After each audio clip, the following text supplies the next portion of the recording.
यदि आप हमारे चैनल के सभी गाने को पसंद करते हैं तो आरके म्यूजिक को लाल बटन दबाकर सब्सक्राइब करें और घंटी के निशान को जरूर दबाएं। ठीक है। डीजे गुड्डू राज। चुम्मा चुम्मा चुम चुम चुम्मा चुम्मा चुम्मा चुम्मा ले छे गदरल जवानी हमर तोड़ दई छे सखी सैया चुम्मा लके छोड़ दई छे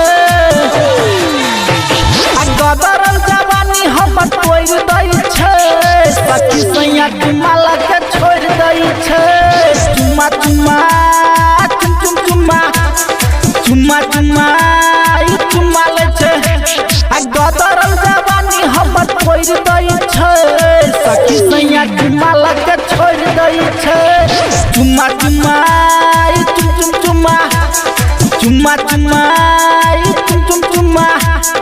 डीजे गुड्डू राज। आरके रिकॉर्डिंग स्टूडियो बहेरा बाजार Darbhanga. Mahesh Patel.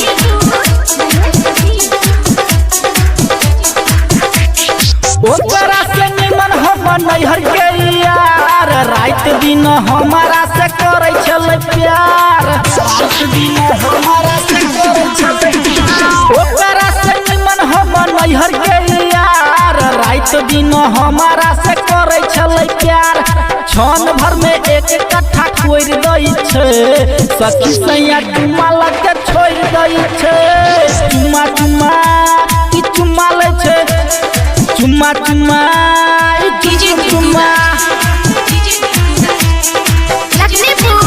RK recording studio बहेरा बाजार दरभंगा। कहियो तक से हमर होठ के लाली रात दिन काने सखी कान के पाली रात दिन काने सखी कान के पाली कहियो न से हमर होठ के लाली रात दिन काने सखी कान के बाली आ श्याम सुंदर झक्का झोर छोड़ दई छे सखी सैया चुम्मा लके छोड़ दई छे चुम्मा चुम्मा चुम्मा ले छे चुम चुम चुम्मा।